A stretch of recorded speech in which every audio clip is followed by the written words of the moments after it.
안녕하십니까, 책돌입니다. 오늘 소개해드릴 책은 강원국의 어른답게 말합니다입니다. 저자는 강원국, 출판사는 웅진지식하우스입니다. 저자 소개를 간단하게 하겠습니다. 강원국, 30대 중반까지 대우증권 홍보실에서 일하다가 김대중 대통령의 연설 비서관실 행정관, 노무현 대통령의 연설 비서관으로 8년간 대통령의 말과 글을 쓰고 다듬었다. 그럼 바로 본문을 보도록 하겠습니다. 말의 한계가 그 사람의 한계다. 누구나 말을 한다. 그러나 제 나이에 맞는 말을 배우고 연습하는 사람은 드물다. 학교에서도 가정에서도 직장에서도 말을 가르치지 않는다. 그런데 의문이다. 어른이 된다고 어른답게 말하는 법을 알게 될까? 혹시 몸은 40살, 50살이 되었는데 말은 20, 30대에 머물러 있지 않은가? 말도 잘해야 한다. 어른은 어른답게 말을 해야 한다. 말하기에 자신이 없다면, 존중받기를 바란다면 어떻게 말해야 할까? 첫째, 오락가락하지 않아야 한다. 머릿속에 생각과 내뱉는 말이 따로따로이면 안 된다. 어제 한 말과 오늘 할 말이 일관되어야 한다. 그렇게 하기 위해서는 진심을 말해야 한다. 둘째, 배울 점이 있어야 한다. 어른의 말은 적게 말하면서 많은 것을 들려준다. 천방지축 끼어들고 참견하고 가르치려 들지 않는다. 본보기가 되어 남들에게 선한 영향력을 끼친다. 위로와 용기와 깨우침을 준다. 얻을 게 하나도 없는 말은 꼰대의 잔소리가 된다는 사실을 알아야 한다. 셋째, 징징대고 어리광 부리지 않는다. 감정을 절제해서 의젓하게 말한다.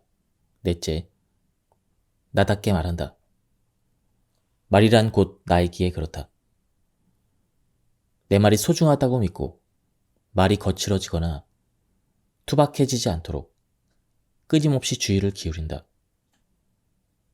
더불어 내 말의 수준을 높이기 위해 부지런히 공부한다.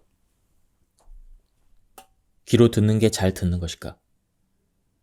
혹은 시간을 내서 들어주면 잘 듣는 것일까? 아니다. 마음으로 들어줘야 잘 듣는 것이다. 마음으로 듣는다는 것은 무엇일까? 말하는 사람의 심정과 처지에서 듣는 것이다. 듣고 나서 자신이 해줄 수 있는 일을 찾아서 해주고 그것을 생색내지 않는 것이다. 나는 직장 초년생 시절 그렇게 마음으로 들어주는 상사를 만나는 행운을 누렸다. 그분은 내 말을 듣고 늘 칭찬해 주었고 부족한 부분을 채워주었다. 그렇게 빈틈을 보완해 볼 기회를 줬다. 내 말대로해서 문제가 생겼을 때는 책임을 져주고 잘 됐을 때는 공을 나눠주었다. 나는 그분의 울타리 안에서 마음껏 말했다. 말할 거리를 찾아 공부하고 상상했다. 친구들과의 저녁 술자리에서 좋은 정보를 듣거나 귀갓길에서 좋은 아이디어가 떠오르면 가장 먼저 그분이 생각났다. 어서 얘기를 들려주고 싶어서 아침이 기다려졌다. 출근하는 발걸음이 가볍다 못해 날아갈 듯했다. 그렇게 함께했던 시간이 참 행복했다. 나도 아들의 말을 그렇게 들으려고 노력하지만 쉽지 않다. 들어주기보다는 가르치고 싶은 마음이 앞선다. 아들의 말을 자르고 끼어들기 일수다. 아들에게 도움이 될 거라 생각하기 때문이다. 그것이 아비의 마음이라 여기지만 사실은 내 입장이다. 그럴 때면 나의 옛 상사와 아내를 생각한다. 아들의 처지에 서본 뒤 내가 하고 싶은 말보다 해줄 수 있는 일을 생각하려고 애쓴다. 말을 잘 듣는다는 것은 참으로 어려운 일이다. 나이를 먹을수록 더욱 그렇다. 하버드 경영대학원의 에이미 커디 교수에 따르면 첫인상을 좌우하는 두 가지 요소가 있다. 사람들은 첫 만남에서 따뜻함과 유능함으로 상대방을 판단한다는 것이다. 이 가운데 더 중요하고 우선 하는 것은 따뜻함이고, 따뜻함으로 먼저 신뢰를 얻어야 비로소 유능함에 대한 평가가 이루어진다고 한다. 그러므로 신뢰 관계가 형성되지 않은 상태에서 지나치게 능력을 뽐내면 도리어 역효과를 불러올 수도 있다. 타인의 능력은 위협이 될 수 있기 때문이다.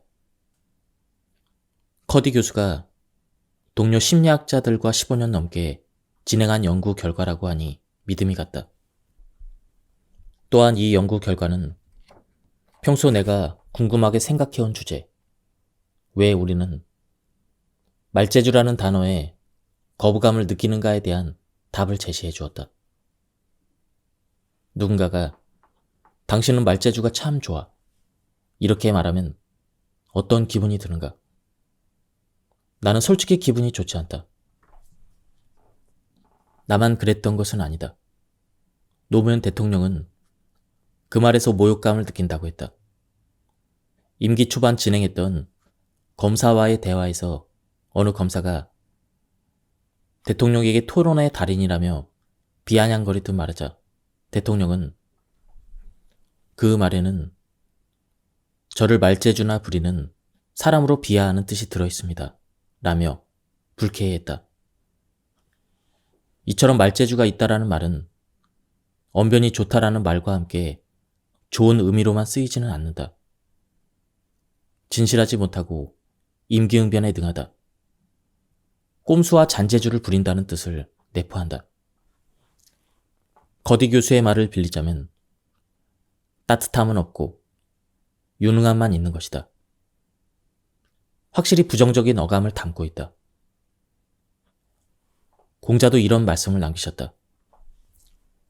좋은 말로 꾸며 다른 사람을 기쁘게 하거나 아첨으로 비위를 잘 맞추는 사람 중에 어진 사람이 드물다. 다시 말해서 말재주만 있는 사람은 어질지 못하다는 것이다. 공장님은 왜 그런 사람에 대해서 재치 있는 말로 다른 사람과 맞서다가 자주 미움을 사니 말재주를 어디에 쓰겠는가? 이렇게 덧붙이셨다. 말재주가 좋아야 소용이 없다는 말씀이다. 말재주는 뛰어나지 않아도 된다. 박식하지 않아도 되고 청사한 유수 같지 않아도 된다. 심지어 말이 필요 없을 수도 있다. 상대를 위하는 따뜻한 마음이 있으면 된다. 말할 때 거짓이 없는 것만으로는 부족하다. 일관성이 있어야 한다. 어제 한 말과 오늘 한 말이 다르지 않아야 한다. 이 사람에게 한 말과 저 사람에게 한 말이 같아야 한다. 머릿속의 생각과 말이 일치해야 한다. 어려운 일이다. 무엇보다 말 속에 듣는 사람을 위하는 마음이 있어야 한다. 듣는 사람을 아끼는 마음이 담겨 있어야 한다. 내 말이 도움이 되었다면 하는 간절함이 있어야 한다. 도움이 되기 위해서 말을 열심히 준비할 뿐 아니라 그것을 잘 전달하기 위해서 최선을 다해야 한다. 이게 끝이 아니다. 정성을 기울이는 것은 필요 조건에 불과하다. 진정성을 느끼게 하는 충분 조건은 말을 들은 사람이 내 말에서 실제로 무엇을 얻어야 한다는 것이다. 내 말이 어떤 도움을 줬는가? 내 말을 듣기 전후가 어떻게 달라졌는가? 내 말에서 용기와 위로를 얻었든, 새로운 지식과 정보를 알았든, 새로운 관점이나 통찰을 떠올리든, 아니면 재미라도 있든, 어떤 도움을 받고 무엇을 얻게 되었는지가 중요하다.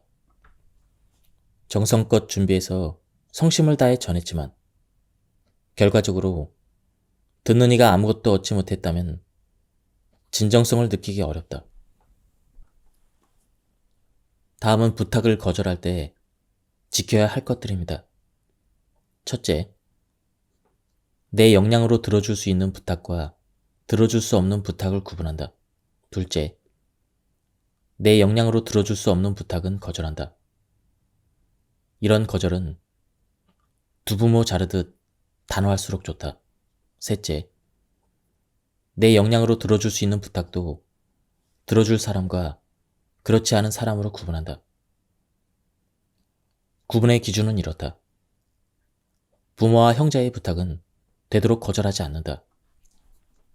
내 부탁을 들어준 사람의 부탁도 거절하지 않는다. 하지만 들어주고 나중에 후회할 부탁은 거절한다. 넷째, 거절할 때 지킬 건 지킨다. 먼저 부탁하는 내용을 충분히 듣는다. 즉답하지 않고 생각할 시간을 달라고 한다. 거절하는 이유를 상대가 아닌 내게서 찾는다.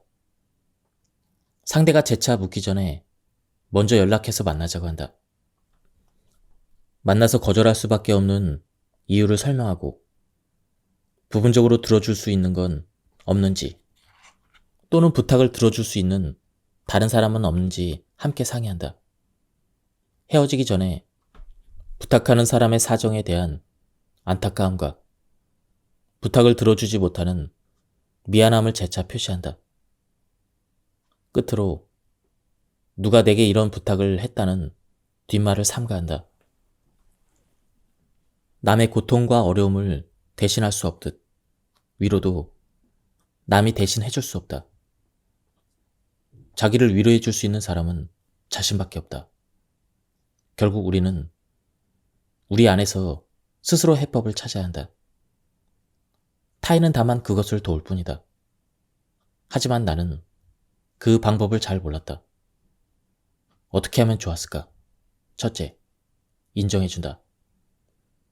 당신은 그런 감정을 느낄 만한 충분한 이유가 있다. 나는 당신의 그런 감정을 존중한다. 당신은 그런 대접을 받아서는 안 되는 소중한 사람이다. 둘째, 지지해준다. 당신은 혼자가 아니다. 내가 곁에 있어 주겠다. 나는 언제나 당신 편이다. 셋째, 질문한다. 어떤 마음이 드는지 물어봄으로써 자신의 감정을 스스로 알고 하고 싶은 말을 할 수 있는 기회를 준다. 넷째, 들어준다. 들어줌으로써 스스로 감정을 풀 수 있도록 도와준다. 고등학교 3학년 때와 회사에서 과장 직급을 달고 있을 시기에 신경정신과를 찾은 적이 있다. 고등학교 때는 강박증으로, 회사에서는 우울증으로 힘들었다. 담당 의사가 해준 것은 질문하고 들어주는 게 전부였다. 나는 말하면서 내가 느끼고 있던 감정을 확인했다. 그리고 말하는 것만으로 맺힌 것이 풀리고 치유되는 경험을 했다. 혹시 아내가 시댁 식구 험담을 하거나 남편이 처가 뒷담화를 하거든 그냥 들어주자. 응어리와 화가 풀릴 때까지 자기 말에 수렁에 빠진 사람은 누구도 건져줄 수 없다. 배려 있는 말은 겸손하다. 회사 다닐 적에 헬리콥터 뷰를 가지라는 얘기를 많이 들었다. 회장이나 사장의 눈높이에서 바라보라는 말이다. 그래야 문제점이 보이고 의사 결정자의 마음에 드는 판단을 할 수 있다는 뜻이 담겨 있다. 맞는 말이다. 하지만 윗사람은 배려의 대상은 아니다. 윗사람이 아랫사람의 입장이 되어보는 것, 그렇게 하기 위해서 스스로 낮아지는 것, 때로는 지는 것을 감수하는 것, 이것이 진정한 배려이다. 또한 나누고 양보하는 마음이 없이는 배려도 없다. 앞서가는 사람이 뒤처진 사람을 위해서 소리 없이 속도를 늦춰주는 것,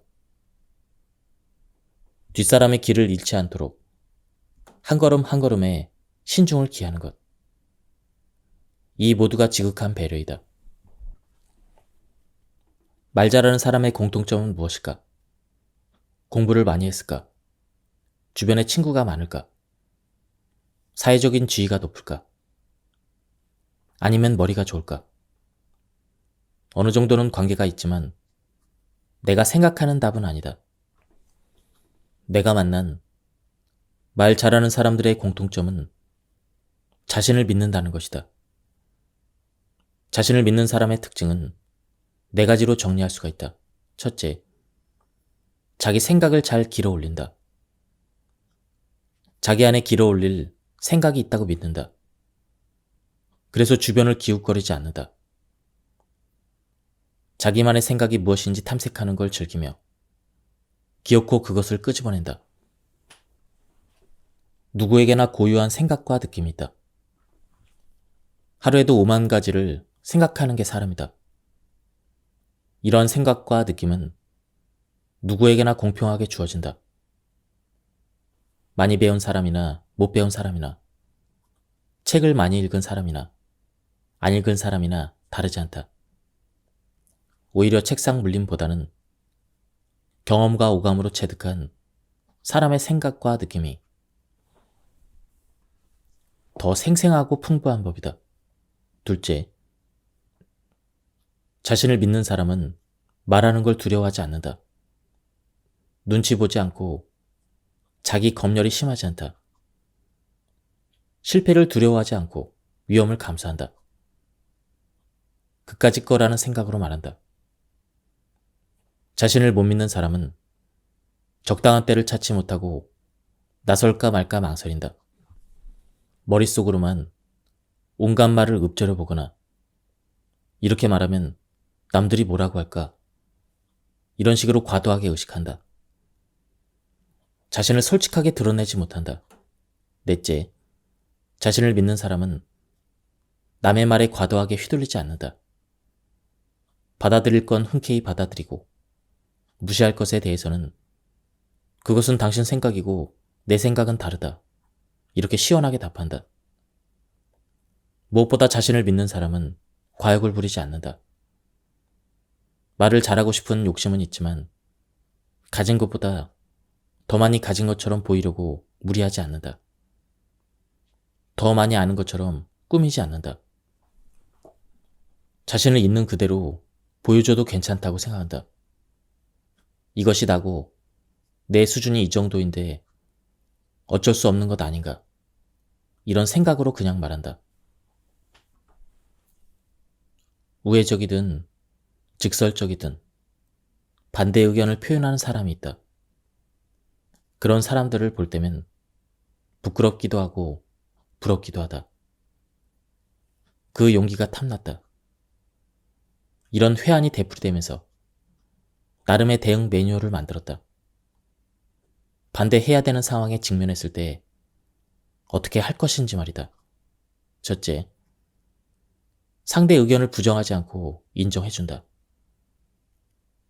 얘기를 잘 들었습니다. 얼마든지 그렇게 생각할 수 있죠. 이렇게 말한다. 둘째, 공통점을 찾는다. 이런 점에서 저와 의견이 다르지 않다는 것을 확인하고 기뻤습니다. 이렇게 말한다. 셋째, 내 의견을 피력하기 위한 자락을 만들어둔다. 이른바 쿠션 화법을 구사하는 것이다. 상대의 불쾌감을 덜 수 있도록 본론을 꺼내기에 앞서 이렇게 말씀드려 죄송하지만 결례인 줄은 압니다만 언짢게 들릴 수도 있는데 이와 같이 완충작용을 하는 말을 먼저 덧붙이는 것이다. 그러면 상대가 마음의 준비를 하기 때문에 당황하지 않을 뿐만 아니라 존중받았다고 느낀다. 넷째, 이제 반대 의사를 표명한다. 반대하는 이유와 근거, 대안을 포함해서 말해야 한다. 그래야 반대를 위한 반대가 되지 않는다. 끝으로 주의할 점이 있다. 반대하는 이유가 개인의 이해 득실이어서는 안 된다. 자신의 이익 때문에 반대해서는 설득력이 없다. 손해를 감수하면서 반대했을 때 명분이 생긴다. 또한 사람이 싫어서 반대한다는 인상을 주면 안 된다. 반대하는 사람과 사람을 분리해야 한다. 그래야 앙금이 남지 않는다. 내 의견에 반대하는 사람을 미워하지 않는 마음가짐도 중요하다. 이렇게 해봤더니 반대하는 일이 한결 편해졌다. 반대하면서도 존중을 잃지 않는 자세야말로 성숙한 어른의 내공일 것이다. 아이들에게는 말하기를 가르칠 수 없다고 생각한다. 가르치려 말고 잘 들어주는 게 중요하다. 일단 들어주면 아이는 본대로 느낀 대로 말한다. 그것을 잘 들어주면 된다. 처음부터 잘할 수 없다. 말이 안 되는 소리를 해도 인내심을 갖고 들어줘야 한다. 우리는 누군가가 내 이야기에 귀를 기울여주면 어떻게든 그 사람을 만족시키고 싶어 한다. 인지상정이다. 그런 과정 속에서 스스로 점점 잘하게 된다. 제발 이렇게 말해보라고 다그치지 않았으면 좋겠다. 아이가 말하는 도중에 끼어들어. 그래서 네 생각이 뭐고 네 의견이 뭐야? 이것을 통해서 뭘 배웠고 어떤 교훈을 얻었지? 이렇게 딱따구리처럼 재촉하지 말자. 부모님이나 선생님이 듣고 싶은 말이 아니라 아이가 하고 싶은 말을 하도록 해주자. 무엇에 관해서 말해보라고 하지 않고 네가 하고 싶은 얘기가 뭐냐고 물어야 한다. 환갑이 다 되어가는 나 역시 무엇에 대해서 말하라고 하면 머릿속이 하얘진다. 어른도 못하는 걸 아이에게 시키면 아이는 입을 더 다물게 된다. 말은 물과 같다. 어른은 아이에게 말의 바다가 되어줘야 한다. 모든 것을 다 받아주는 바다 말이다. 바다가 있는 한 강물은 바다를 포기하지 않는다. 돌뿌리를 만나 굽이쳐 흐르지만 바다를 향해 간다. 굳이 뭔가를 해야겠다면 질문을 하자. 말을 잘하기 위해서는 두 가지 훈련이 필요하다. 길게 말하는 것과 짧게 말하는 것이다. 하고 싶은 얘기를 한마디로 하면 무엇인지 묻는 방식으로 짧게 말하는 연습을 하고, 그래서 어떻게 됐는지 꼬리에 꼬리를 무는 질문으로 길게 말하는 훈련을 시킬 수가 있다. 물론 둘 다 중요하다. 나는 50살이 넘어서야 비로소 내 말에 책임을 지겠다고 마음을 먹었고, 이후에 꾸준히 지키고자 하는 나만의 규칙이 생겼다. 첫째, 내가 하는 말을 곱씹으며 말한다. 말버릇에 주의를 기울이며 말하는 것이다. 말뿐 아니라 말할 때 내가 어떤 몸동작을 취하는지도 눈여겨본다. 언젠가 내가 말하면서 손가락질을 하는 버릇이 있다는 걸 알아채고는 아차 싶었다. 이후로는 그렇게 하지 않으려고 의식적으로 노력한다. 좋은 말버릇도 있다. 글로 치면 내 말은 문장이 짧다. 딱딱 끊어서 단문으로 말하면 쉽고 명료해진다. 이렇게 좋은 점은 더욱 몸에 배게끔 의도하면서 말한다. 둘째, 남의 말을 유심히 들으면서 나는 저렇게 말하지 말아야지, 이렇게 싶은 것을 찾는다. 하루 종일 듣는 게 말이기 때문에 반면 교사로 삼아야 할 나쁜 말버릇을 찾는 것은 어렵지 않다. 셋째, 얼버무리지 않는다. 한마디 한마디를 또박또박 말하고 하고자 하는 얘기를 분명하게 전하려고 애쓴다. 그렇게 하려면 생각나는 대로 말하지 않고 생각하면서 말해야 한다. 넷째, 같은 말이면 긍정적으로 표현한다. 같은 값이면 다 엉치 말하고 기왕이면 긍정적인 게 좋다. 긍정적으로 말하면 긍정적인 일이 생기고, 부정적으로 말하면 부정적인 사람으로 비친다.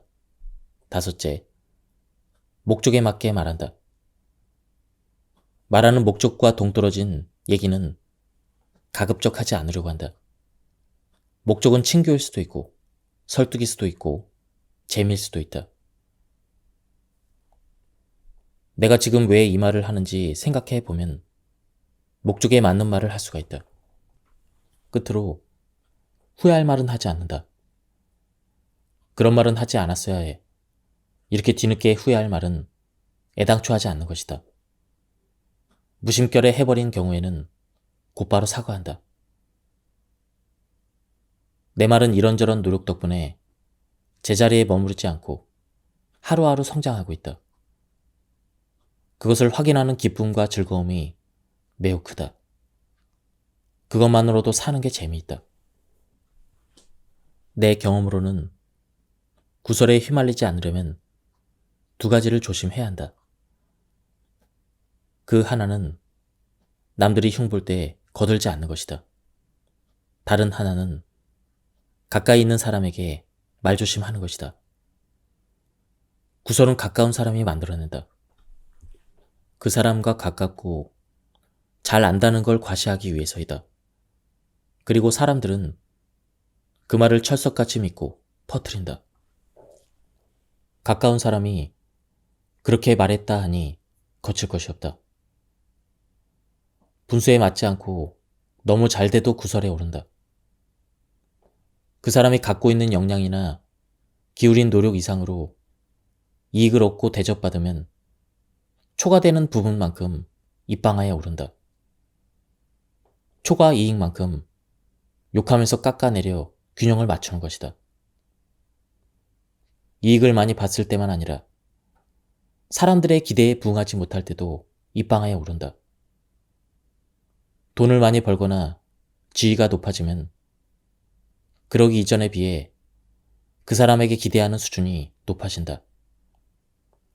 돈을 벌었으면 밥도 좀 많이 사기를 바라는 등 높아진 수준에 걸맞은 역할을 기대한다.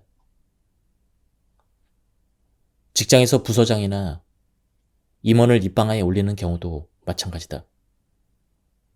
그가 부서장답지 않고 임원답지 않을 때이다.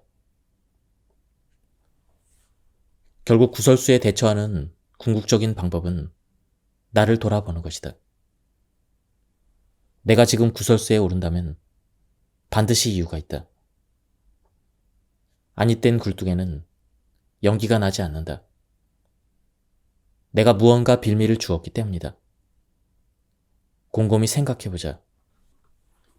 지위만 오르고 돈만 많아졌지만 나는 이전 그대로인 것은 아닌지, 주어진 것에 감사하고 만족해야 되는데 여전히 더 많은 것을 탐하고 있지는 않은지, 내가 이익을 볼 때 누군가는 손해를 봤을 텐데 여기 오기까지 누군가를 서운하게 한 적은 없는지. 구설은 나에 대한 세상의 경고이기도 하다. 경고를 무시하면 구설수는 증폭된다. 말은 꼬리에 꼬리를 문다. 지금 듣는 구설수가 가장 약한 것이다. 원인을 파악하고 뭔가를 바꿔야만 일파만파 확산되는 구설수의 고리를 끊을 수가 있다. 말처럼 공정한 게 없다. 원인과 결과, 인과의 법칙이 철저히 적용된다. 자신이 행하고 보여준 만큼 말 대접을 받는다. 말은 또한 주는 대로 받는다. 사랑만 돌아오는 것이 아니다. 칭찬도 험담도 반드시 돌아온다. 칭찬은 칭찬을 낳고 험담은 험담을 낳는다. 때로는 이자가 붙어 돌아오기도 한다. 누군가를 칭찬하면 그보다 더한 칭찬이 돌아오고, 누군가를 험담하면 그보다 더한 험담이 돌아온다. 되로 주고 말로 받는다는 말은 그래서 맞다. 아내는 나에게 당신처럼 남의 험담을 안 하는 사람도 없다. 이렇게 말하지만 나를 잘못 알고 있다. 나도 험담을 한다. 교묘하니까 모를 뿐이다. 험담을 즐기는 사람의 특징이 있다. 자존감이 낮다. 자신에게 불만이 많고 열등감이 심하다. 다른 사람과 자신을 비교하고 경쟁심과 질투심이 강하다. 하지만 자기보다 월등히 나은 사람은 시기하지 않는다. 그 사람과 친해지고 싶고 그 사람을 닮고 싶어서 안달이다. 사실 내가 그렇다. 결과적으로 보면 험담하는 사람은 스스로를 해친다. 험담의 최대 피해자는 바로 자신이다. 자신에게 불만이 많아 사는 게 즐겁지 않다. 일이 잘못되었을 때 핑계를 남에게서 찾고 스스로 반성하지 않으니 발전도 없다. 누가 믿거나 험담하고 싶을 때 내가 쓰는 방법이 있다. 그와 한 배를 타는 것이다. 어떤 친구가 주식으로 돈을 많이 벌어서 술을 살 법도 한데 늘 계산을 내게 미루기에 그 친구의 험담을 넌저시 하고 다녔다. 그 친구는 돈도 많이 벌면서 그 돈 다 어디에 쓰는지 모르겠어. 술도 안 사고 말이야. 그리해도 마음이 편치 않다. 그런데 어느 날 그 친구가 어떤 주식을 갖고 있다기에 나도 그 주식을 샀다. 주식 가격이 오르건 내리건 함께 기쁘고 함께 언짢게 되니 그보다 더 친근하게 느껴질 수 없었다. 그야말로 동고동락하는 관계가 되었다. 험담뿐만 아니라 뒷말도 문제이다. 일이 진행될 때는 아무 말도 못하다가 다 끝나고 궁시렁거린다. 후회하고 자책하기도 하지만 누군가를 희생양으로 만들어 책임을 덮어 씌우기도 한다. 뒷말 역시 자신에게 아무런 도움이 되지 않는다. 이미 일어난 일을 뒤집을 수도 없고 회한과 미련으로 마음도 괴롭다. 나도 예순을 눈앞에 두고 있다. 언제까지 남의 흉이나 보고 불평, 불만에 가득 차서 살 것인가? 이제 사람 뒷전에서 험담을 하거나 일이 끝난 뒤에 군소리하지 않으려고 애쓴다. 특히 험담은 내가 안 할 뿐 아니라 남이 흉보는 자리에 말려들지도 않으려고 한다. 변호는 못해줄 망정 동조하지는 않는다. 나가 흉보는 사람을 아예 멀리하려 한다. 좋은 사람만 만나기에도 후회 없는 삶을 살기에도 남은 시간이 부족하다. 아내의 칭찬을 통해 터득한 칭찬법이 있다. 칭찬은 횟수가 중요하다. 강도 높은 칭찬거리는 누구나 응당해야 되는 칭찬이기 십상이다. 뭐 이런 걸 가지고 이런 느낌이 들 정도로 사소한 걸 칭찬할 때 더 감동한다. 칭찬거리는 널려있다. 칭찬하려는 눈으로 보면 모든 게 칭찬거리다. 어릴 적에 우리는 밥만 잘 먹어도 칭찬받았다. 혼자 일어섰다고 엄마라고 말했다고 칭찬받았다. 그런 갈채 속에서 마음의 근력을 키웠다. 자신감, 끈기, 인내심. 모두 칭찬을 자양분으로 길러진 열매들이다. 직접적인 칭찬보다는 간접적인 방식이 더 효과적이다. 내가 아니고 누가 너에 관해 이렇게 칭찬하더라? 사람들이 이렇게 말했더라고 전해주면 그 칭찬은 객관적인 평판 수준으로 격상이 된다. 우리 부부는 가끔 아들이 충분히 들을 수 있는 거리에서 우리끼리 아들 칭찬을 한다. 칭찬은 듣는 사람을 기분 좋게 만들고 자존감을 높여주는 효과가 있다. 동기를 부여하는 역할도 한다. 뿐만 아니라 칭찬하는 사람과 듣는 사람과의 관계도 좋게 만든다. 그렇다고 모든 칭찬이 다 약이 되는 건 아니다. 결과에 대한 과도한 칭찬은 실패를 두려워하게 만듦으로써 도전을 주저하게 만들 수도 있다. 남과 비교하는 칭찬 역시 경쟁심을 부추기는 역효과를 낳을 수가 있다. 환심을 사고자 하는 입에 발린 칭찬도 듣는 사람을 겸연쩍게 만든다. 칭찬은 이렇게 하라고 주문한 것들 가운데 동의하지 못하는 게 있다. 그 하나가 바로 여러 사람 앞에서 공개적으로 칭찬하라는 것이다. 나는 그래서는 안 된다고 생각한다. 공개적인 칭찬은 시기와 질투를 불러올 수가 있다. 칭찬받은 사람에게 그다지 도움이 되지 않는다. 역으로 비판도 마찬가지다. 공적인 비판은 공개적으로 하되 사적인 비판은 개인적으로 하는 게 좋다. 나는 어느 자리에 가서 자기소개를 할 때 세 가지를 떠올린다.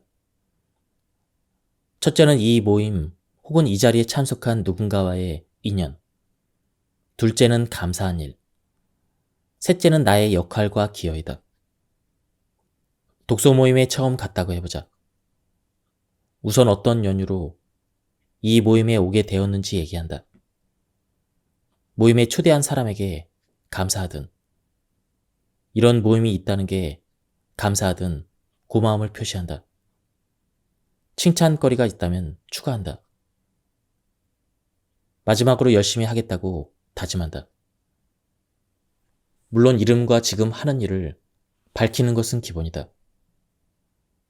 시간이 된다면 살아온 이력, 내가 좋아하고 잘하는 일, 앞으로 하고 싶은 일, 이 세 가지 가운데 하나 정도를 언급하기도 한다.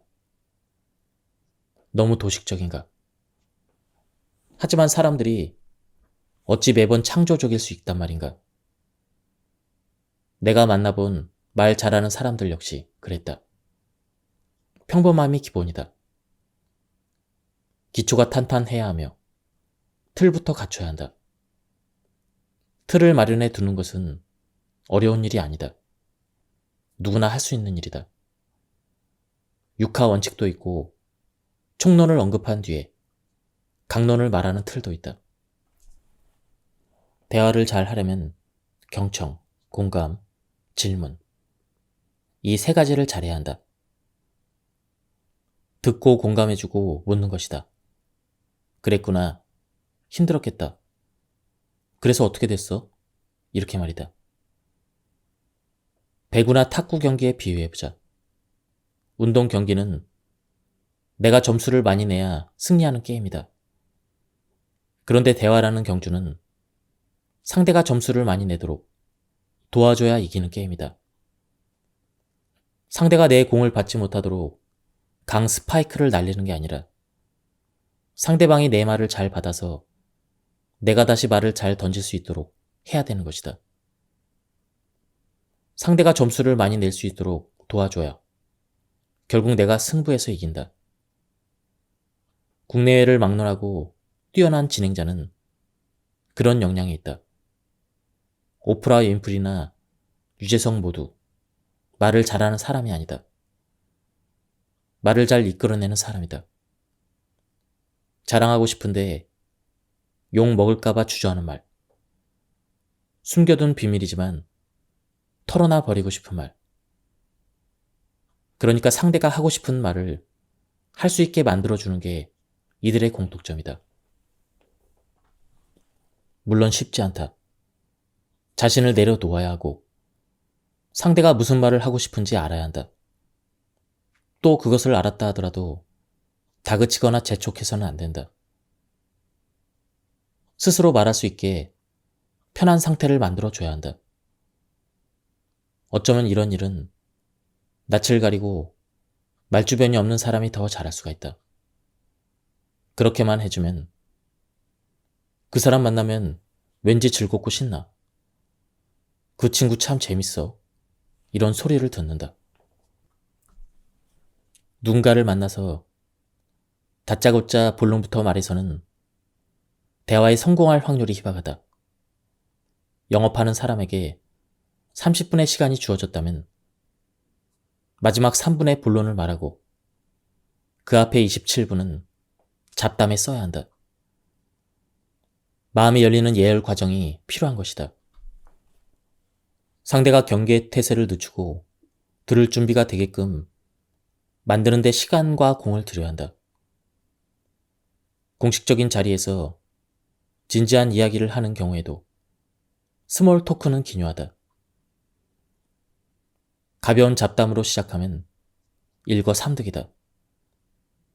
듣는 사람이 편안해지고 말하는 자신도 긴장이 풀려서 마음이 편해지며 분위기도 자연스러워진다. 이때 필요한 잡담은 평소 준비해야 한다. 영화나 스포츠, 낚시, 등산, 교육 이런 몇몇 주제에 관해서 평소 얘기거리를 모아뒀다가 듣는 이가 누구냐에 따라 적절한 내용을 풀어내면 된다. 장소에 맞게 얘기거리를 준비하는 것도 좋은 방법이다. 예를 들어 술이나 음식에 대해서 얘기를 마련해두면 식사 자리에서 요긴하게 활용할 수가 있다. 시사 이슈나 최근 유행은 잡담 소재의 보물창고이다.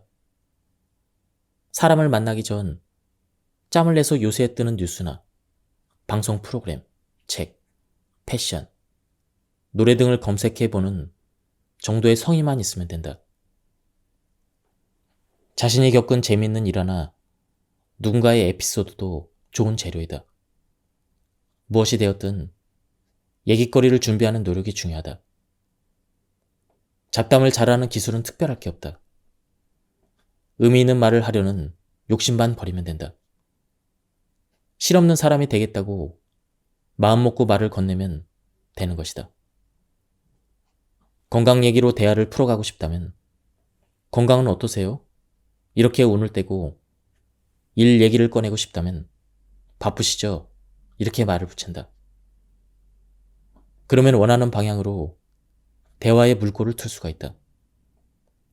먼저 말 붙이기가 정 부담스럽다면 시작된 말을 끊기지 않게라도 해보자. 상대의 말을 듣고 적절히 맞장구를 쳐주거나 질문을 던지면서 대화의 흐름을 이어가는 것이다.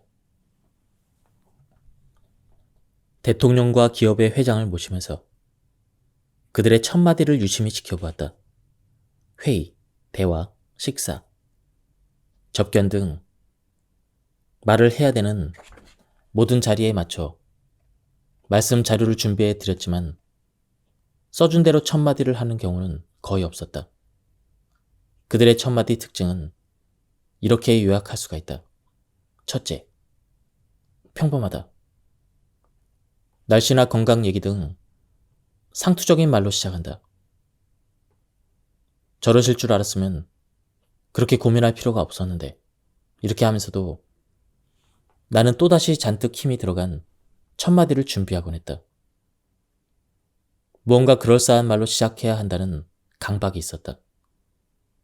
그런데 상식적으로 생각해보면 알 수가 있다. 첫마디부터 무겁고 느끼하게 시작하는 게 과연 맞을까? 애써 인상적인 말을 하려고 달려들면 왠지 부자연스럽다. 둘째, 짧다. 첫마디를 길게 하지 않는다. 첫마디가 장황하면 모두 연설이 된다. 상대에 대한 결례이다. 가볍게 치고 들어가는 정도여야 한다. 셋째, 목적이 없다. 의도를 갖지 말고 말해야 한다. 그야말로 잡담 수준이다. 처음부터 의미심장한 말을 꺼내는 것은 허심탄회한 대화의 걸림돌이 된다. 상대의 옷이나 만나는 장소의 분위기 등 별 의미 없고 가벼운 대화로 말문을 열면 좋다. 지금까지 이 책에 대한 리뷰를 모두 마쳤습니다. 이 책은 가독성이 굉장히 좋았습니다. 그리고 일상생활에서 실천해 볼 수 있는 많은 실천적인 부분이 많아서 좋았습니다. 그리고 대화를 할 때 언변보다는 배려와 따뜻함이 중요하다는 것을 알게 되었습니다. 한번 책을 구해서 읽어보실 것을 추천드립니다. 여기서 리뷰를 마치도록 하겠습니다. 감사합니다. 안녕하십니까, 책돌입니다. 오늘 소개해드릴 책은 강원국의 어른답게 말합니다입니다. 저자는 강원국, 출판사는 웅진지식하우스입니다. 저자 소개를 간단하게 하겠습니다. 강원국, 30대 중반까지 대우증권 홍보실에서 일하다가 김대중 대통령의 연설 비서관실 행정관, 노무현 대통령의 연설 비서관으로 8년간 대통령의 말과 글을 쓰고 다듬었다. 그럼 바로 본문을 보도록 하겠습니다. 말의 한계가 그 사람의 한계다. 누구나 말을 한다. 그러나 제 나이에 맞는 말을 배우고 연습하는 사람은 드물다. 학교에서도 가정에서도 직장에서도 말을 가르치지 않는다. 그런데 의문이다. 어른이 된다고 어른답게 말하는 법을 알게 될까? 혹시 몸은 40살, 50살이 되었는데 말은 20, 30대에 머물러 있지 않은가? 말도 잘해야 한다. 어른은 어른답게 말을 해야 한다. 말하기에 자신이 없다면, 존중받기를 바란다면 어떻게 말해야 할까? 첫째, 오락가락하지 않아야 한다. 머릿속에 생각과 내뱉는 말이 따로따로이면 안 된다. 어제 한 말과 오늘 할 말이 일관되어야 한다. 그렇게 하기 위해서는 진심을 말해야 한다. 둘째, 배울 점이 있어야 한다. 어른의 말은 적게 말하면서 많은 것을 들려준다. 천방지축 끼어들고 참견하고 가르치려 들지 않는다. 본보기가 되어 남들에게 선한 영향력을 끼친다. 위로와 용기와 깨우침을 준다. 얻을 게 하나도 없는 말은 꼰대의 잔소리가 된다는 사실을 알아야 한다. 셋째, 징징대고 어리광 부리지 않는다. 감정을 절제해서 의젓하게 말한다. 넷째, 나답게 말한다. 말이란 곧 나이기에 그렇다. 내 말이 소중하다고 믿고 말이 거칠어지거나 투박해지지 않도록 끊임없이 주의를 기울인다. 더불어 내 말의 수준을 높이기 위해 부지런히 공부한다. 귀로 듣는 게 잘 듣는 것일까? 혹은 시간을 내서 들어주면 잘 듣는 것일까? 아니다. 마음으로 들어줘야 잘 듣는 것이다. 마음으로 듣는다는 것은 무엇일까? 말하는 사람의 심정과 처지에서 듣는 것이다. 듣고 나서 자신이 해줄 수 있는 일을 찾아서 해주고 그것을 생색내지 않는 것이다. 나는 직장 초년생 시절 그렇게 마음으로 들어주는 상사를 만나는 행운을 누렸다. 그분은 내 말을 듣고 늘 칭찬해 주었고 부족한 부분을 채워주었다. 그렇게 빈틈을 보완해 볼 기회를 줬다.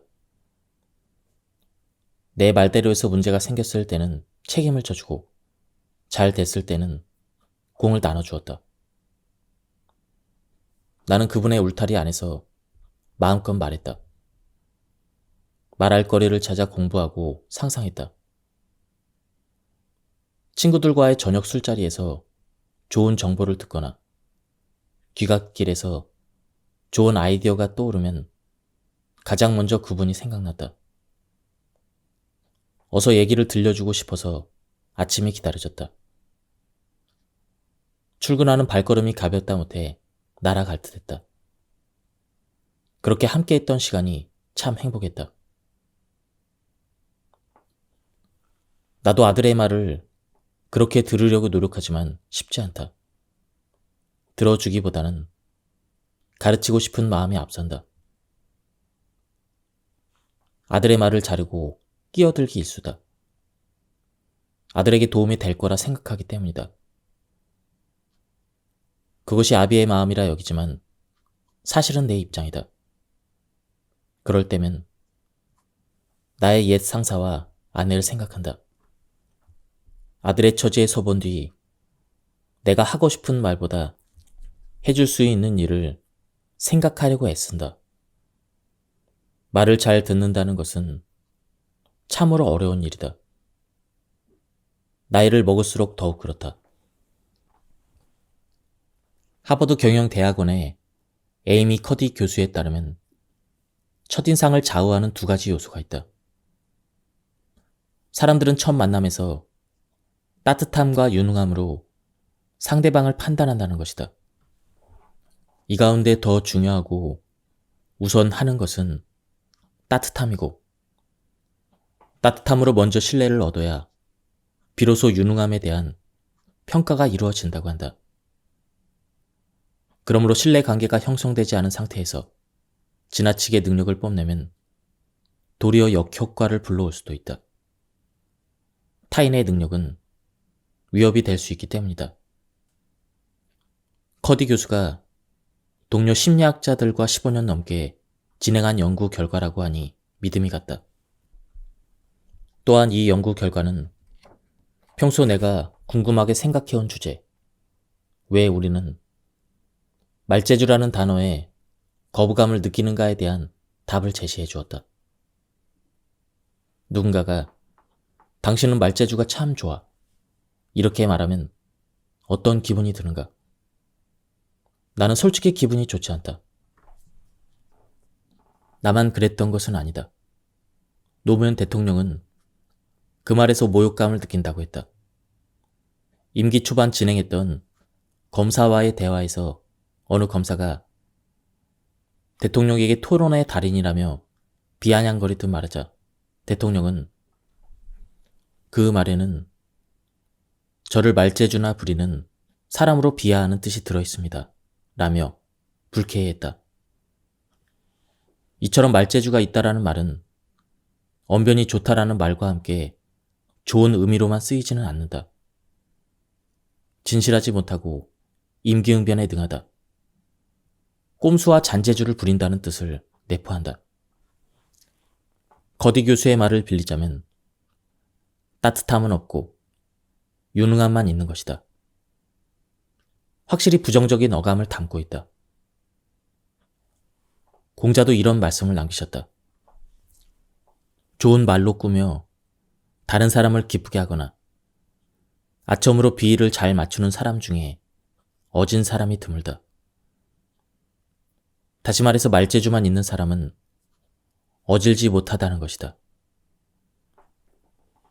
공장님은 왜 그런 사람에 대해서 재치 있는 말로 다른 사람과 맞서다가 자주 미움을 사니 말재주를 어디에 쓰겠는가? 이렇게 덧붙이셨다. 말재주가 좋아야 소용이 없다는 말씀이다. 말재주는 뛰어나지 않아도 된다. 박식하지 않아도 되고 청사한 유수 같지 않아도 된다. 심지어 말이 필요 없을 수도 있다. 상대를 위하는 따뜻한 마음이 있으면 된다. 말할 때 거짓이 없는 것만으로는 부족하다. 일관성이 있어야 한다. 어제 한 말과 오늘 한 말이 다르지 않아야 한다. 이 사람에게 한 말과 저 사람에게 한 말이 같아야 한다. 머릿속의 생각과 말이 일치해야 한다. 어려운 일이다. 무엇보다 말 속에 듣는 사람을 위하는 마음이 있어야 한다. 듣는 사람을 아끼는 마음이 담겨 있어야 한다. 내 말이 도움이 되었다면 하는 간절함이 있어야 한다. 도움이 되기 위해서 말을 열심히 준비할 뿐 아니라 그것을 잘 전달하기 위해서 최선을 다해야 한다. 이게 끝이 아니다. 정성을 기울이는 것은 필요 조건에 불과하다.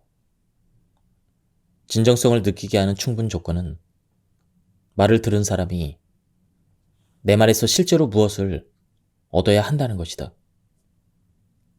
내 말이 어떤 도움을 줬는가? 내 말을 듣기 전후가 어떻게 달라졌는가? 내 말에서 용기와 위로를 얻었든, 새로운 지식과 정보를 알았든, 새로운 관점이나 통찰을 떠올리든, 아니면 재미라도 있든 어떤 도움을 받고 무엇을 얻게 되었는지가 중요하다. 정성껏 준비해서 성심을 다해 전했지만 결과적으로 듣는 이가 아무것도 얻지 못했다면 진정성을 느끼기 어렵다. 다음은 부탁을 거절할 때 지켜야 할 것들입니다. 첫째, 내 역량으로 들어줄 수 있는 부탁과 들어줄 수 없는 부탁을 구분한다. 둘째, 내 역량으로 들어줄 수 없는 부탁은 거절한다. 이런 거절은 두부모 자르듯 단호할수록 좋다. 셋째, 내 역량으로 들어줄 수 있는 부탁도 들어줄 사람과 그렇지 않은 사람으로 구분한다. 구분의 기준은 이렇다. 부모와 형제의 부탁은 되도록 거절하지 않는다. 내 부탁을 들어준 사람의 부탁도 거절하지 않는다. 하지만 들어주고 나중에 후회할 부탁은 거절한다. 넷째, 거절할 때 지킬 건 지킨다. 먼저 부탁하는 내용을 충분히 듣는다.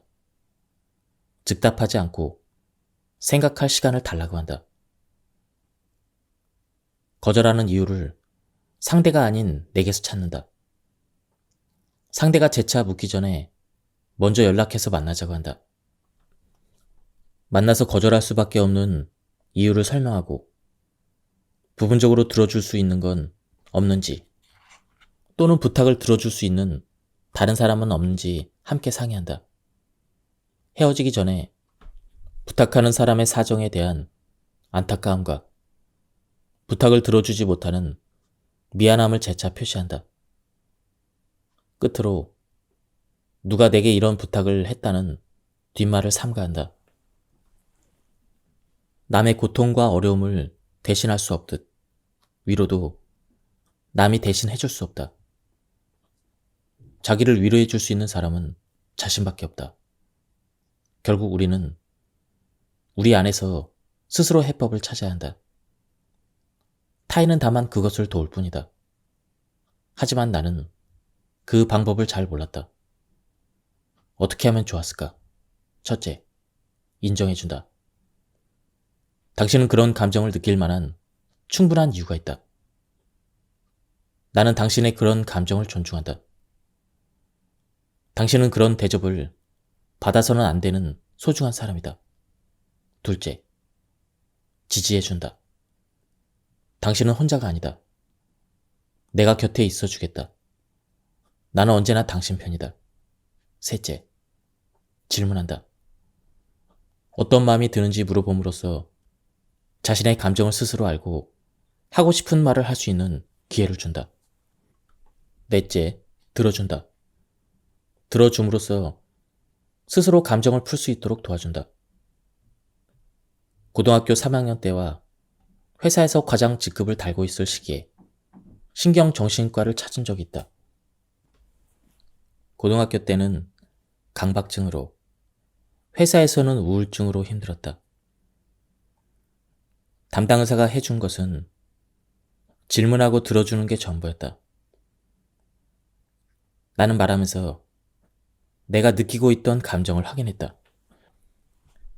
그리고 말하는 것만으로 맺힌 것이 풀리고 치유되는 경험을 했다. 혹시 아내가 시댁 식구 험담을 하거나 남편이 처가 뒷담화를 하거든 그냥 들어주자. 응어리와 화가 풀릴 때까지 자기 말에 수렁에 빠진 사람은 누구도 건져줄 수 없다. 배려 있는 말은 겸손하다. 회사 다닐 적에 헬리콥터 뷰를 가지라는 얘기를 많이 들었다. 회장이나 사장의 눈높이에서 바라보라는 말이다. 그래야 문제점이 보이고 의사 결정자의 마음에 드는 판단을 할 수 있다는 뜻이 담겨 있다. 맞는 말이다. 하지만 윗사람은 배려의 대상은 아니다. 윗사람이 아랫사람의 입장이 되어보는 것, 그렇게 하기 위해서 스스로 낮아지는 것, 때로는 지는 것을 감수하는 것, 이것이 진정한 배려이다. 또한 나누고 양보하는 마음이 없이는 배려도 없다. 앞서가는 사람이 뒤처진 사람을 위해서 소리 없이 속도를 늦춰주는 것. 뒷사람의 길을 잃지 않도록 한 걸음 한 걸음에 신중을 기하는 것. 이 모두가 지극한 배려이다. 말 잘하는 사람의 공통점은 무엇일까? 공부를 많이 했을까? 주변에 친구가 많을까? 사회적인 지위가 높을까? 아니면 머리가 좋을까? 어느 정도는 관계가 있지만 내가 생각하는 답은 아니다. 내가 만난 말 잘하는 사람들의 공통점은 자신을 믿는다는 것이다. 자신을 믿는 사람의 특징은 네 가지로 정리할 수가 있다. 첫째, 자기 생각을 잘 길어 올린다. 자기 안에 길어 올릴 생각이 있다고 믿는다. 그래서 주변을 기웃거리지 않는다. 자기만의 생각이 무엇인지 탐색하는 걸 즐기며 기어코 그것을 끄집어낸다. 누구에게나 고유한 생각과 느낌이 있다. 하루에도 5만 가지를 생각하는 게 사람이다. 이러한 생각과 느낌은 누구에게나 공평하게 주어진다. 많이 배운 사람이나 못 배운 사람이나 책을 많이 읽은 사람이나 안 읽은 사람이나 다르지 않다. 오히려 책상 물림보다는 경험과 오감으로 체득한 사람의 생각과 느낌이 더 생생하고 풍부한 법이다. 둘째, 자신을 믿는 사람은 말하는 걸 두려워하지 않는다. 눈치 보지 않고 자기 검열이 심하지 않다. 실패를 두려워하지 않고 위험을 감수한다. 그까짓 거라는 생각으로 말한다. 자신을 못 믿는 사람은 적당한 때를 찾지 못하고 나설까 말까 망설인다. 머릿속으로만 온갖 말을 읊조려 보거나 이렇게 말하면 남들이 뭐라고 할까? 이런 식으로 과도하게 의식한다. 자신을 솔직하게 드러내지 못한다. 넷째, 자신을 믿는 사람은 남의 말에 과도하게 휘둘리지 않는다. 받아들일 건 흔쾌히 받아들이고 무시할 것에 대해서는 그것은 당신 생각이고 내 생각은 다르다. 이렇게 시원하게 답한다. 무엇보다 자신을 믿는 사람은 과욕을 부리지 않는다. 말을 잘하고 싶은 욕심은 있지만 가진 것보다 더 많이 가진 것처럼 보이려고 무리하지 않는다. 더 많이 아는 것처럼 꾸미지 않는다. 자신을 있는 그대로 보여줘도 괜찮다고 생각한다. 이것이 나고 내 수준이 이 정도인데 어쩔 수 없는 것 아닌가. 이런 생각으로 그냥 말한다. 우회적이든 직설적이든 반대 의견을 표현하는 사람이 있다. 그런 사람들을 볼 때면 부끄럽기도 하고 부럽기도 하다. 그 용기가 탐났다. 이런 회한이 되풀이되면서 나름의 대응 매뉴얼을 만들었다. 반대해야 되는 상황에 직면했을 때 어떻게 할 것인지 말이다. 첫째, 상대 의견을 부정하지 않고 인정해준다. 얘기를 잘 들었습니다. 얼마든지 그렇게 생각할 수 있죠. 이렇게 말한다. 둘째, 공통점을 찾는다. 이런 점에서 저와 의견이 다르지 않다는 것을 확인하고 기뻤습니다. 이렇게 말한다. 셋째, 내 의견을 피력하기 위한 자락을 만들어둔다. 이른바 쿠션 화법을 구사하는 것이다. 상대의 불쾌감을 덜 수 있도록 본론을 꺼내기에 앞서 이렇게 말씀드려 죄송하지만 결례인 줄은 압니다만 언짢게 들릴 수도 있는데 이와 같이 완충작용을 하는 말을 먼저 덧붙이는 것이다. 그러면 상대가 마음의 준비를 하기 때문에 당황하지 않을 뿐만 아니라 존중받았다고 느낀다. 넷째, 이제 반대 의사를 표명한다. 반대하는 이유와 근거, 대안을 포함해서 말해야 한다. 그래야 반대를 위한 반대가 되지 않는다. 끝으로 주의할 점이 있다. 반대하는 이유가 개인의 이해 득실이어서는 안 된다. 자신의 이익 때문에 반대해서는 설득력이 없다. 손해를 감수하면서 반대했을 때 명분이 생긴다. 또한 사람이 싫어서 반대한다는 인상을 주면 안 된다. 반대하는 사람과 사람을 분리해야 한다. 그래야 앙금이 남지 않는다. 내 의견에 반대하는 사람을 미워하지 않는 마음가짐도 중요하다. 이렇게 해봤더니 반대하는 일이 한결 편해졌다. 반대하면서도 존중을 잃지 않는 자세야말로 성숙한 어른의 내공일 것이다. 아이들에게는 말하기를 가르칠 수 없다고 생각한다. 가르치려 말고 잘 들어주는 게 중요하다. 일단 들어주면 아이는 본대로 느낀 대로 말한다. 그것을 잘 들어주면 된다. 처음부터 잘할 수 없다. 말이 안 되는 소리를 해도 인내심을 갖고 들어줘야 한다. 우리는 누군가가 내 이야기에 귀를 기울여주면 어떻게든 그 사람을 만족시키고 싶어 한다. 인지상정이다. 그런 과정 속에서 스스로 점점 잘하게 된다. 제발 이렇게 말해보라고 다그치지 않았으면 좋겠다. 아이가 말하는 도중에 끼어들어. 그래서 네 생각이 뭐고 네 의견이 뭐야? 이것을 통해서 뭘 배웠고 어떤 교훈을 얻었지? 이렇게 딱따구리처럼 재촉하지 말자. 부모님이나 선생님이 듣고 싶은 말이 아니라 아이가 하고 싶은 말을 하도록 해주자. 무엇에 관해서 말해보라고 하지 않고 네가 하고 싶은 얘기가 뭐냐고 물어야 한다. 환갑이 다 되어가는 나 역시 무엇에 대해서 말하라고 하면 머릿속이 하얘진다. 어른도 못하는 걸 아이에게 시키면 아이는 입을 더 다물게 된다. 말은 물과 같다. 어른은 아이에게 말의 바다가 되어줘야 한다. 모든 것을 다 받아주는 바다 말이다. 바다가 있는 한 강물은 바다를 포기하지 않는다. 돌뿌리를 만나 굽이쳐 흐르지만 바다를 향해 간다. 굳이 뭔가를 해야겠다면 질문을 하자. 말을 잘하기 위해서는 두 가지 훈련이 필요하다. 길게 말하는 것과 짧게 말하는 것이다.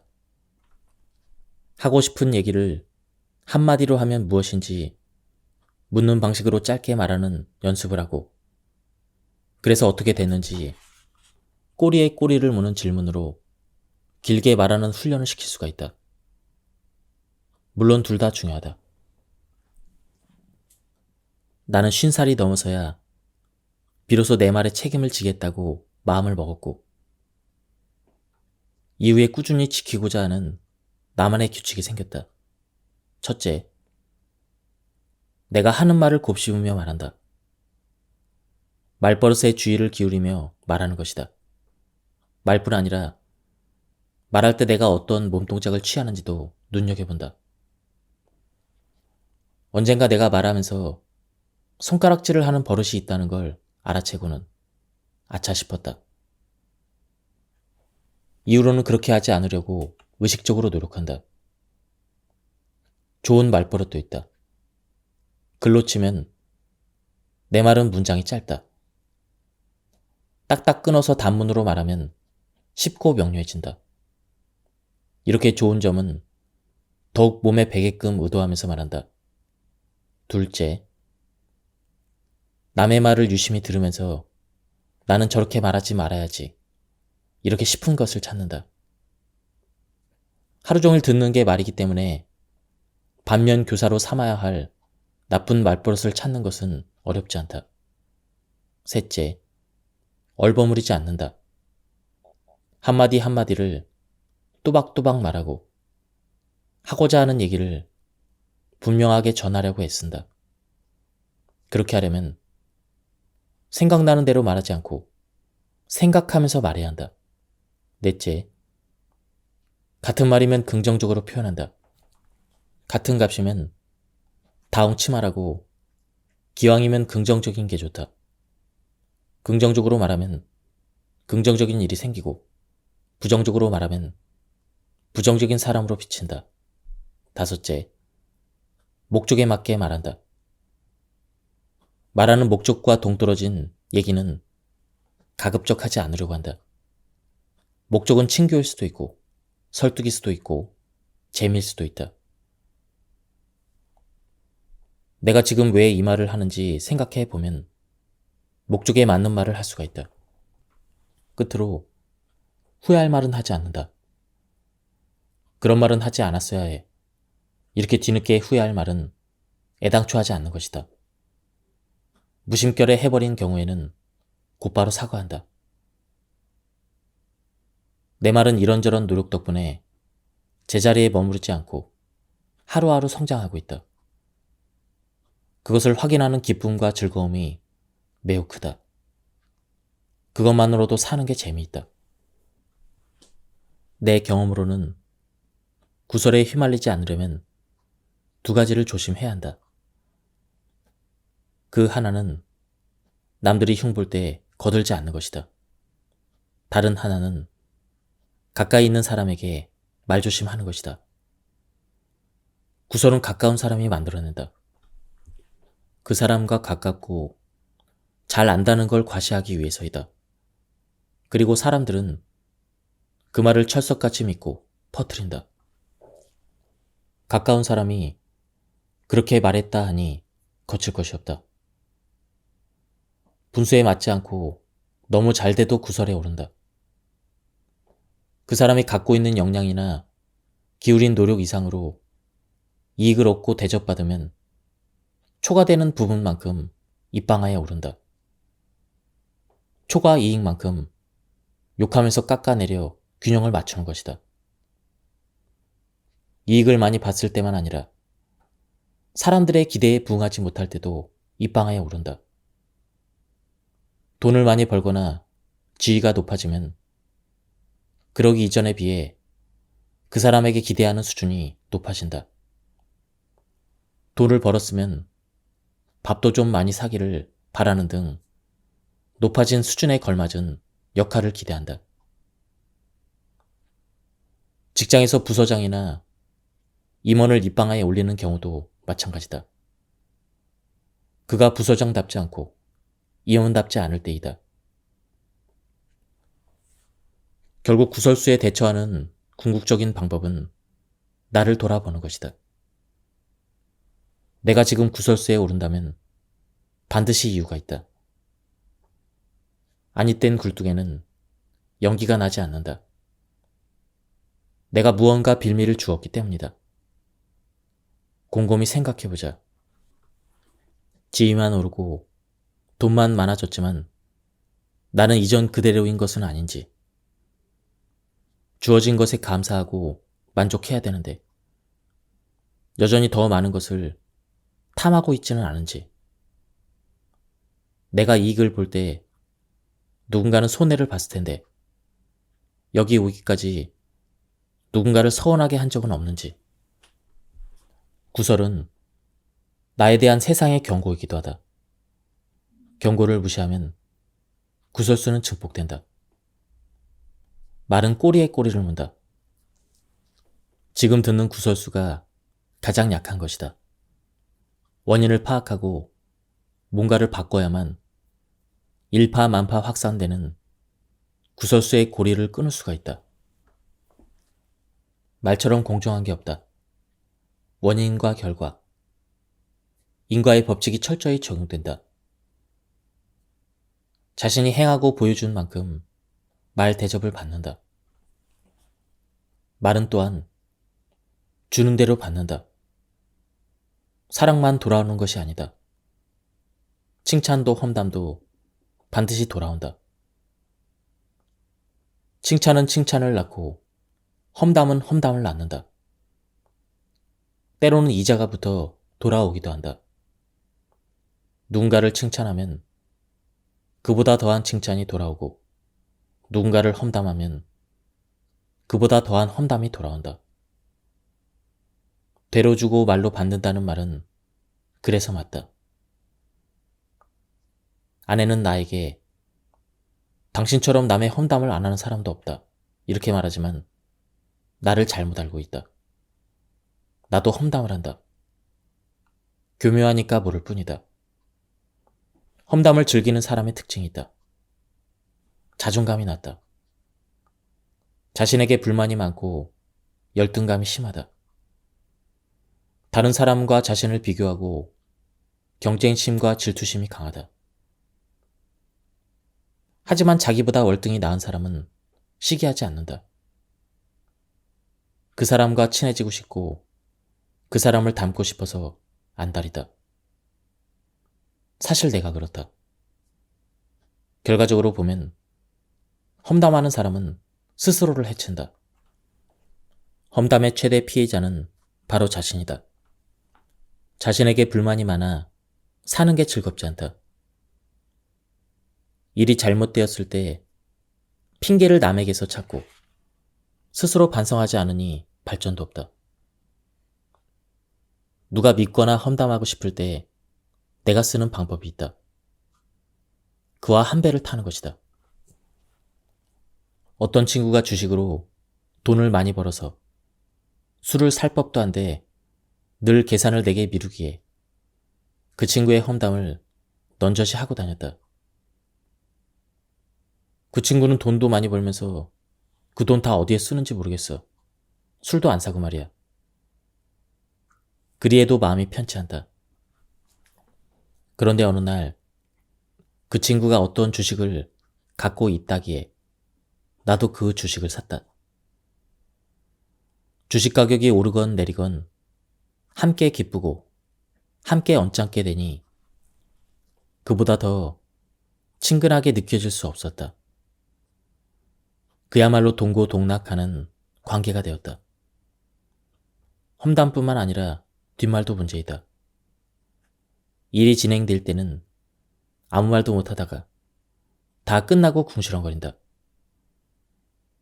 후회하고 자책하기도 하지만 누군가를 희생양으로 만들어 책임을 덮어 씌우기도 한다. 뒷말 역시 자신에게 아무런 도움이 되지 않는다. 이미 일어난 일을 뒤집을 수도 없고 회한과 미련으로 마음도 괴롭다. 나도 예순을 눈앞에 두고 있다. 언제까지 남의 흉이나 보고 불평, 불만에 가득 차서 살 것인가? 이제 사람 뒷전에서 험담을 하거나 일이 끝난 뒤에 군소리하지 않으려고 애쓴다. 특히 험담은 내가 안 할 뿐 아니라 남이 흉보는 자리에 말려들지도 않으려고 한다. 변호는 못해줄 망정 동조하지는 않는다. 나가 흉보는 사람을 아예 멀리하려 한다.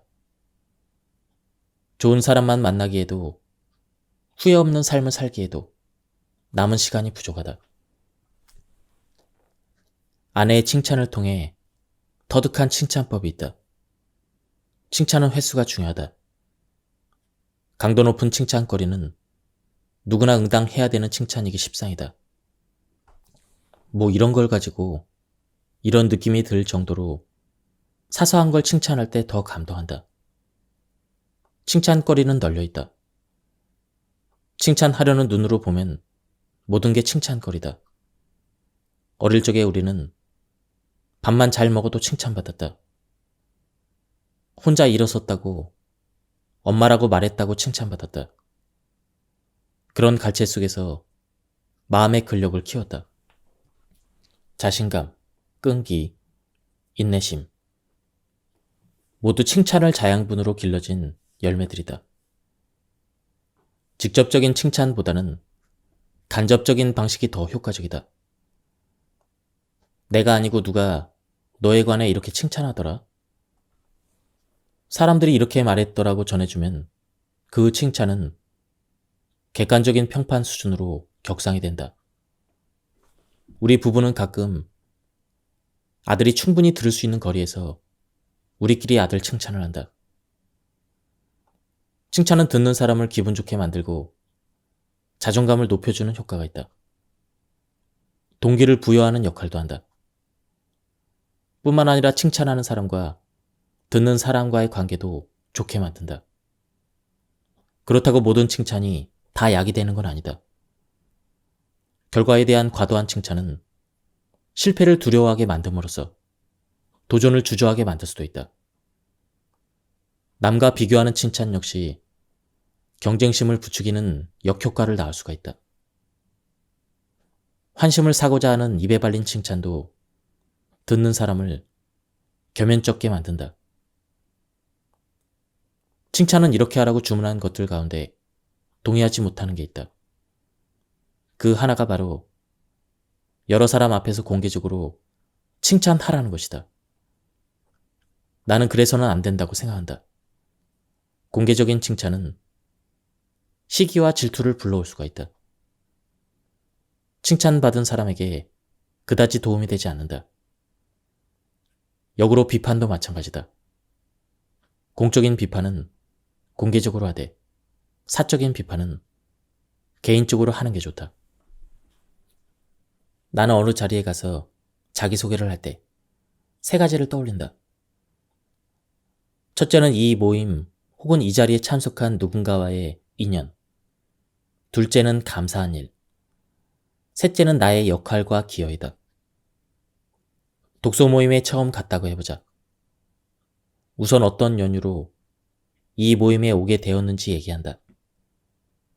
모임에 초대한 사람에게 감사하든, 이런 모임이 있다는 게 감사하든 고마움을 표시한다. 칭찬거리가 있다면 추가한다.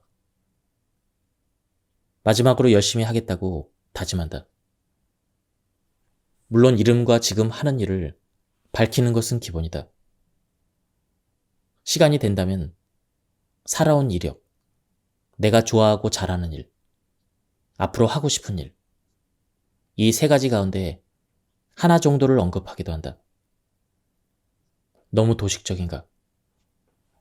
하지만 사람들이 어찌 매번 창조적일 수 있단 말인가? 내가 만나본 말 잘하는 사람들 역시 그랬다. 평범함이 기본이다. 기초가 탄탄해야 하며 틀부터 갖춰야 한다. 틀을 마련해 두는 것은 어려운 일이 아니다. 누구나 할 수 있는 일이다. 육하 원칙도 있고 총론을 언급한 뒤에 강론을 말하는 틀도 있다. 대화를 잘 하려면 경청, 공감, 질문, 이 세 가지를 잘해야 한다. 듣고 공감해주고 묻는 것이다. 그랬구나. 힘들었겠다. 그래서 어떻게 됐어? 이렇게 말이다. 배구나 탁구 경기에 비유해보자. 운동 경기는 내가 점수를 많이 내야 승리하는 게임이다. 그런데 대화라는 경주는 상대가 점수를 많이 내도록 도와줘야 이기는 게임이다. 상대가 내 공을 받지 못하도록 강 스파이크를 날리는 게 아니라 상대방이 내 말을 잘 받아서 내가 다시 말을 잘 던질 수 있도록 해야 되는 것이다. 상대가 점수를 많이 낼 수 있도록 도와줘야 결국 내가 승부에서 이긴다. 국내외를 막론하고 뛰어난 진행자는 그런 역량이 있다. 오프라 윈프리나 유재석 모두 말을 잘하는 사람이 아니다. 말을 잘 이끌어내는 사람이다. 자랑하고 싶은데 욕 먹을까봐 주저하는 말. 숨겨둔 비밀이지만 털어놔 버리고 싶은 말.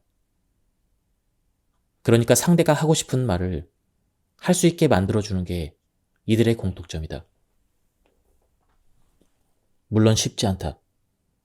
자신을 내려놓아야 하고 상대가 무슨 말을 하고 싶은지 알아야 한다. 또 그것을 알았다 하더라도 다그치거나 재촉해서는 안 된다.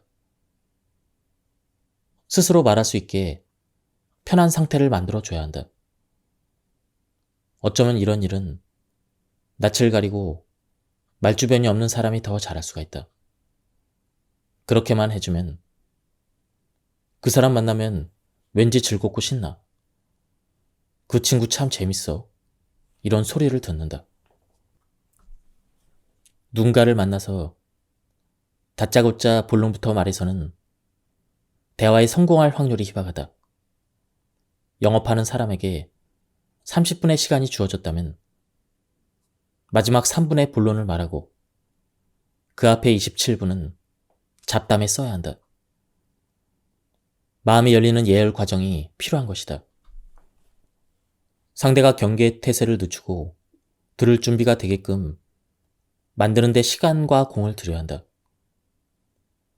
공식적인 자리에서 진지한 이야기를 하는 경우에도 스몰 토크는 기묘하다.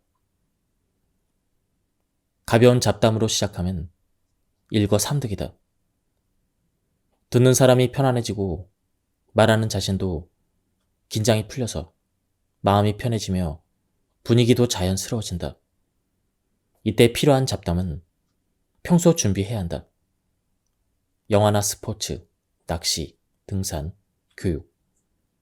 이런 몇몇 주제에 관해서 평소 얘기거리를 모아뒀다가 듣는 이가 누구냐에 따라 적절한 내용을 풀어내면 된다.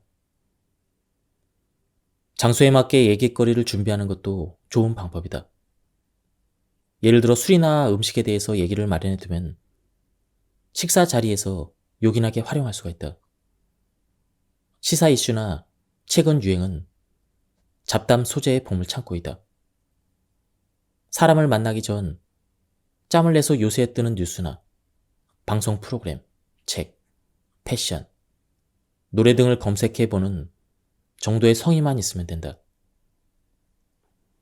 자신이 겪은 재미있는 일화나 누군가의 에피소드도 좋은 재료이다. 무엇이 되었든 얘기거리를 준비하는 노력이 중요하다. 잡담을 잘하는 기술은 특별할 게 없다. 의미 있는 말을 하려는 욕심 반 버리면 된다. 실없는 사람이 되겠다고 마음 먹고 말을 건네면 되는 것이다. 건강 얘기로 대화를 풀어가고 싶다면 건강은 어떠세요? 이렇게 운을 떼고 일 얘기를 꺼내고 싶다면 바쁘시죠? 이렇게 말을 붙인다. 그러면 원하는 방향으로 대화의 물꼬를 틀 수가 있다. 먼저 말 붙이기가 정 부담스럽다면 시작된 말을 끊기지 않게라도 해보자. 상대의 말을 듣고 적절히 맞장구를 쳐주거나 질문을 던지면서 대화의 흐름을 이어가는 것이다. 대통령과 기업의 회장을 모시면서 그들의 첫마디를 유심히 지켜보았다. 회의, 대화, 식사, 접견 등 말을 해야 되는 모든 자리에 맞춰 말씀 자료를 준비해 드렸지만 써준 대로 첫마디를 하는 경우는 거의 없었다. 그들의 첫마디 특징은 이렇게 요약할 수가 있다. 첫째, 평범하다. 날씨나 건강 얘기 등 상투적인 말로 시작한다. 저러실 줄 알았으면 그렇게 고민할 필요가 없었는데 이렇게 하면서도 나는 또다시 잔뜩 힘이 들어간 첫마디를 준비하곤 했다. 무언가 그럴싸한 말로 시작해야 한다는 강박이 있었다. 그런데 상식적으로 생각해보면 알 수가 있다. 첫마디부터 무겁고 느끼하게 시작하는 게 과연 맞을까? 애써 인상적인 말을 하려고 달려들면 왠지 부자연스럽다. 둘째, 짧다. 첫마디를 길게 하지 않는다. 첫마디가 장황하면 모두 연설이 된다. 상대에 대한 결례이다. 가볍게 치고 들어가는 정도여야 한다. 셋째, 목적이 없다. 의도를 갖지 말고 말해야 한다. 그야말로 잡담 수준이다. 처음부터 의미심장한 말을 꺼내는 것은 허심탄회한 대화의 걸림돌이 된다.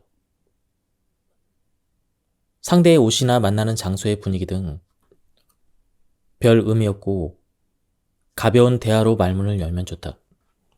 지금까지 이 책에 대한 리뷰를 모두 마쳤습니다. 이 책은 가독성이 굉장히 좋았습니다. 그리고 일상생활에서 실천해 볼 수 있는 많은 실천적인 부분이 많아서 좋았습니다. 그리고 대화를 할 때 언변보다는 배려와 따뜻함이 중요하다는 것을 알게 되었습니다. 한번 책을 구해서 읽어보실 것을 추천드립니다. 여기서 리뷰를 마치도록 하겠습니다. 감사합니다.